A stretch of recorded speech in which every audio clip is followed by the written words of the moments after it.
Au Congo, en RDC, République démocratique du Congo, j'ai réalisé des choses qui m'ont vraiment fait mal au cœur. La plupart des bâtiments que j'ai vus, où il y avait un supermarché propre, c'est-à-dire un supermarché avec les normes conformes, un supermarché adéquat, n'appartenait pas aux Congolais. La plupart appartenaient aux Libanais, si pas les Pakistanais ou les Indiens. Et vous verrez la majorité des gens qui travaillent, qui sont en train de balayer, en train de nettoyer, en train d'essuyer, sont tous Congolais. Mais au management, c'est des Libanais. C'est exclusif. Et vous remarquerez aussi qu'à la caisse, il y a peut-être une Congolaise en train de donner et échanger de l'argent. Mais derrière elle, il y a toujours un Indien, ou un Libanais, ou un Pakistanais en train de vérifier ce qu'il est en train de faire. Ça fait mal de voir une population se battre chaque jour, pendant que tout ce qu'il y a de bien appartient aux Libanais. Les boîtes de nuit, les restaurants classe, tout ça, ça appartient aux Libanais. Maintenant, il y a une nouvelle vague. Il y a les Chinois qui arrivent aussi. Les Chinois qui sont là. Pendant que le Congolais se bat en spiritualité contre les démons de son village, contre les esprits qui ont été envoyés par sa tante pour détruire son avenir, le Chinois prie Bouddha pour que Bouddha lui donne l'opportunité de venir au Congo et s'enrichir. Pendant que le Congolais crie espérant aller à Dubaï, aller à New York ou en France, pour y trouver une vie meilleure, le Chinois prie Bouddha pour venir au Congo et s'enrichir. Dans les mines, dans les diamants, dans tout ce que ce pays a à offrir. À Kinshasa, il y a deux Kinshasa.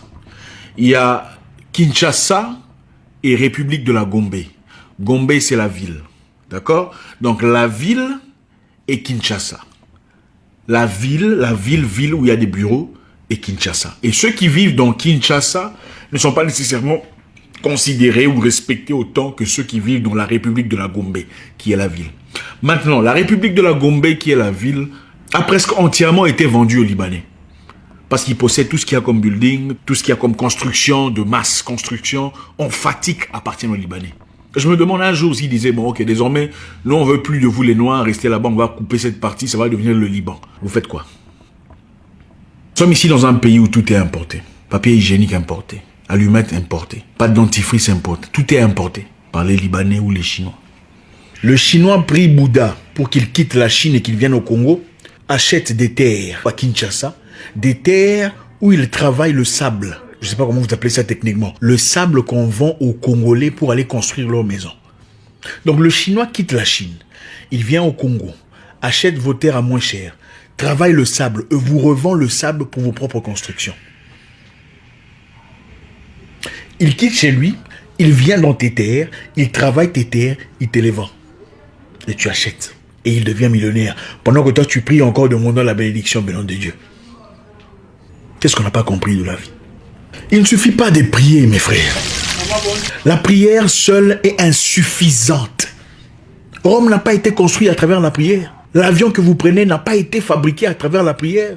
Le téléphone ou l'ordinateur ou la télévision à travers laquelle vous me regardez aujourd'hui n'ont pas été fabriqués à travers la prière. On ne peut pas avoir une société où les gens prient, ne font que prier, ne fournissent aucun effort pour changer, pour s'organiser, pour étudier, pour s'entraider, pour évoluer en communauté. Avez-vous déjà vu les Chinois aller acheter chez des gens ailleurs s'il y a un Chinois qui produit le produit qu'ils cherchent? Avez-vous déjà vu un Juif aller acheter ailleurs du pain, du sel, des aliments, des habits chez une autre personne s'il y a un Juif qui en vend? Il n'y a que les Noirs qui font ce genre d'histoire. Il faut se réveiller à un moment donné. Vous avez les terres, vous avez les plantes, vous avez tout ce qui est fertile, vous avez les sables. On vous fabrique les sables pour vos propres constructions. On a déjà été bénis. Vous êtes déjà bénis. Mais vous n'êtes pas intelligent parce que vous ne vous aimez pas. C'est aussi simple que ça. Quand il n'y a pas d'amour, il y a la comparaison, la compétition en tout et pour tout. Même dans les églises, la compétition sur qui prie mieux Dieu, qui est plus béni, qui a plus d'onction. Au lieu de travailler en communauté pour élever la société, pour prêcher les politiciens et leur dire droit dans les yeux que vous êtes des voleurs. Il faut arrêter de paupériser le peuple dans une condition où le peuple souffre pendant qu'un petit groupe de personnes profite et s'empare de tout ce qu'il y a. On est là, priant, espérant une bénédiction venant du ciel. Oh Seigneur, bénis-moi. Pendant 20 ans, vous priez contre les mêmes démons. Mais en attendant la méchanceté, la jalousie, la haine, personne ne vous interdit de prier. Mais la prière seule ne suffit pas. Même la Bible dit, après le 7e jour, Dieu prit un repos. Ou quelque chose de comme ça. C'est-à-dire qu'il a travaillé. Vous ne trouvez pas ça anormal? Vous avez tout ce qu'il faut, mais on fabrique tout pour vous.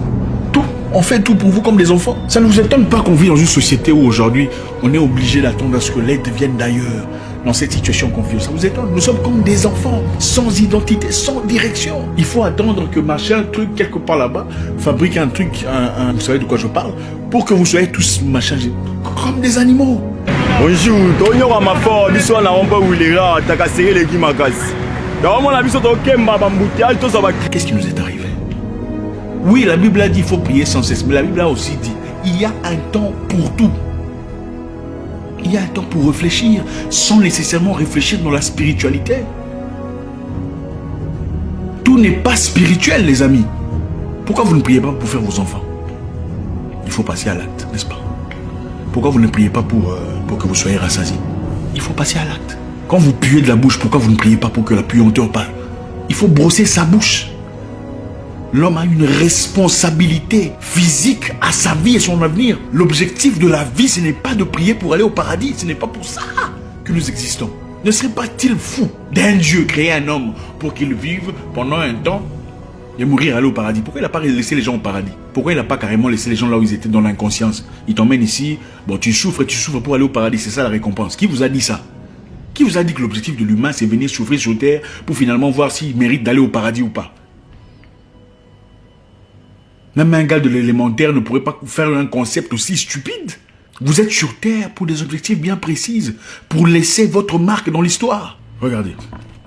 Si vous aviez votre maison, permettriez-vous à un étranger de venir s'établir, prendre une chambre, changer la couleur et vous dire où vous pouvez entrer ou pas? Vous ne le ferez pas, n'est-ce pas? Mais nous sommes les mêmes à autoriser ces mêmes histoires venant des étrangers. Je n'ai rien contre les Chinois et les Libanais. Mais j'ai tout contre cette mentalité africaine d'abandonner ou de délaisser leurs propres responsabilités entre les mains d'autres personnes. Pourquoi ne sommes-nous que consommateurs? Un Congolais ne peut pas fabriquer les shawarma ou les shawarma pour que les Congolais le soutiennent. Il faudrait que ça vienne d'un Libanais pour que ça ait de l'ampleur et de la considération, le respect. Pour un Congolais, vous voudriez un prix plus bas, n'est-ce pas? N'est-ce pas? N'est-ce pas qu'on voudrait un prix plus bas parce que tu n'es pas arabe?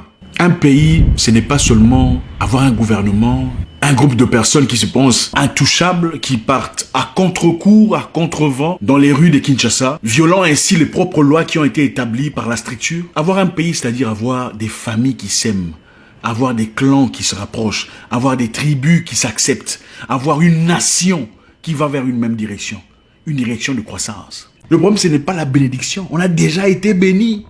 L'or se trouve ici, le diamant, le casse, tout ce qu'il faut pour faire fonctionner le monde qu'ils ont là-bas se trouve ici. Nous sommes nés au-dessus de ça. Il faut être intelligent, c'est ça le problème. L'Afrique est bénie. Personne n'est plus béni que nous. Mais ils sont clairement plus avancés que nous dans la tête. Plus avancés, plus situés, plus stables. L'égoïsme, l'amour démesuré de l'argent, la jalousie, la mauvaise foi vis-à-vis de son frère. C'est ça qui nous tue. Nous sommes prêts à soutenir les autres. Quand ils sont différents, on les soutient. On va dans leur business tous les jours, chaque jour. On donne de l'argent. Mais quand c'est un frère, quand c'est de nos proches, ça fait mal. Ah, lui, il pense qu'il est mieux que tout le monde. Ah, lui, d'ailleurs, il salue jamais les gens. Sommes-nous dignes de ces personnes qui sont mortes pour notre liberté? Il faut se poser la question. Si c'est Dieu qui bénit, il bénit aussi les méchants qui travaillent. Il bénit aussi ceux qui ne prient pas parce qu'ils sont intelligents.